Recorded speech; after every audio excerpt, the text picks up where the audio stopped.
situation you don't really want to be in. The wind has really come up, caught me in open water. I'm trying to find shelter, and I'm coming up on Kice Island. It's a little hidey hole I know about over in these waters on Cape Romano area, and I think I've just got behind the island where it's getting a little. I gotta keep holding this flashlight out here because I don't want to hit something. It's pitch black out here, and I've got to come in real tight on this island and skim it. The wind is just murderous out here, and the Amas, I tell you, have been doing a tremendous job. Without them, I think I would have gone over many times. I'm losing my cover here. This, I don't know if you can see the color of this water, but it's got so much sand mixed in with it that it looks like cement coming at me. Oh shit, just a minute.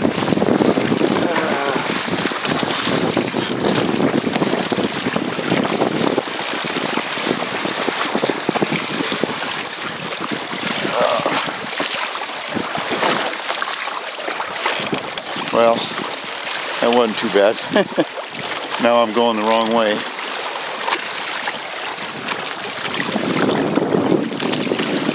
Man, it's easy to get turned around out here. A little moment of inattention and I was going 180 degrees wrong direction. And I'll tell you, in this wind, every inch is precious. And I lost my cover a little bit now. This is,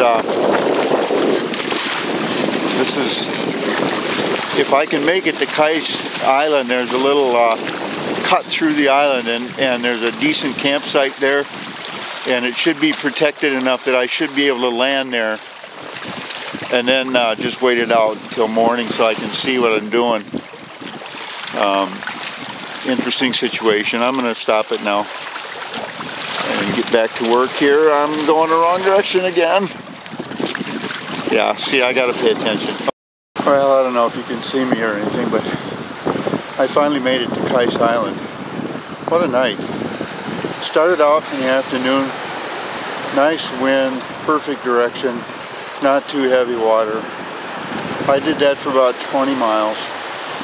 And then, after dark, it got a little bit lighter and a little bit lighter, and I thought, okay, this is all right. And then it just kicked up and changed direction, and the water got nasty as all get out. And first I tried to make for the Marco River, but the wind was all wrong. I just couldn't fight into it. So I decided to come to Kice Island. This is a place that Nigel Foster and Russell Farrell showed me many years ago, and it's a good place, good campsite, but hard to get into at night. It was really hard, and I had to go through some surf to get in. And now I'm sitting on the beach, and it doesn't look too bad. There's the other side of the creek over there. I don't know if what you can see exactly, but I'm gonna make camp tonight here. It's I don't know what time it is. It's about 3 o'clock. It's about 3 o'clock in the morning. So I'm gonna make camp, get some food in me. I'm really starved, and take off again tomorrow. Well, this is Kice Island where I landed. There's a creek that cuts through the island here. I'm just taking this so I can make some notes. See those breaking waves out there? You don't want to come in over those. You want to come in from that direction and then come directly onto this beach and land about here, right where I'm standing. And I'm going to mark this spot, and And that way I will be able to get in here a little bit easier than I did last night. This looks pretty benign right now, but man, last night this was raging. And I went right through that surf line, but last night it was much, much bigger. The wind was just crazy last night.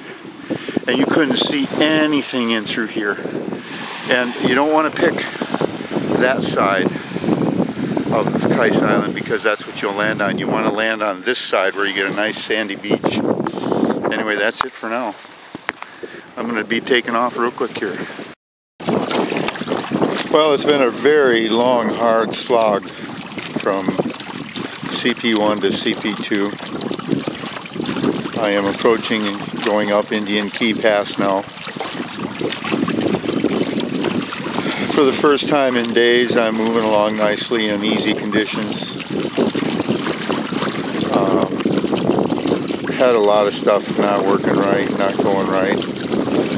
The boat is marvelous in reaching and running conditions, and the amas did great. I felt very secure, but tacking, which in this particular event, because of the weather this year, tacking was an absolute essential, and she just isn't going to tack. There's some problems with the mast. The poops are sticking, so mast work, raising and lowering, putting in reef is not working right. A bunch of little things with the sail and the mast. Demasted, basically the mast came out of the mast step. I have to figure out a better way of holding the mast down.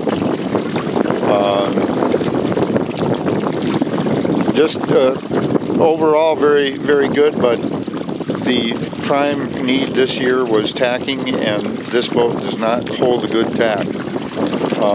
And then of course the sail handling was a real issue, and caused me to have to go in and fix things. So on, a few times I landed, had to do that. So anyway, I am going to go up Indian Key Pass as best I can. Right now it's good. And I'll be in Chokolosky in a few hours, hopefully. I cross my fingers. I've said that before and it hasn't happened. Let's see if I can document this setup. The tide was so strong in Indian Key Pass I couldn't make any headway. Finally I had to stop. So I found this little island with this mangrove branch hanging out, and I rigged a line up from the bow of my kayak and another one back to the rear aka there. And between the two of them, it holds me directly in line with the current ripping through here, which keeps me off of the island branches over there. And there's a nice breeze keeping the bugs off. So I'm pretty comfortable here waiting for the tide to diminish a little bit so I can get out of here. But it's been a really tough day. Had to stop a few times to take care of some things, and wind was always against me, tide's always against me. It's been a very tough year for the challenge.